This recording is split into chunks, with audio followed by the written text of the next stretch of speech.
Hi friends, Karur கூட்ட நெரிசல் வழக்கு தொடர்பாக சிபிஐ விசாரணைக்கு டெல்லியில் விஜய் அவர்கள் நேற்று ஆஜரானார்.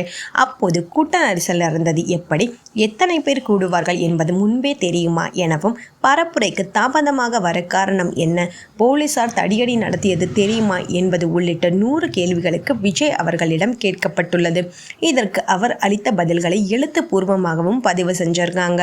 சிபிஐ அதிகாரிகளிடம் கூறிய பல்வேறு முக்கிய தகவல்களும் கசிந்துள்ளன.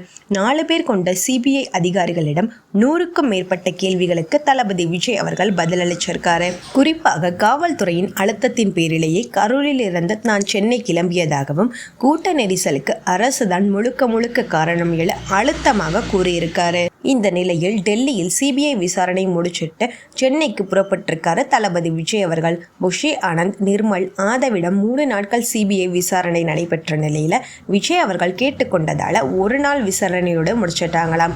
இந்த நிலையில் ஜனவரி 19ஆம் தேதி ஆஜராகும்படி விஜய்க்கு மீண்டும் சம்மன் அனுப்ப இருப்பதாகவும் கூறப்படுது.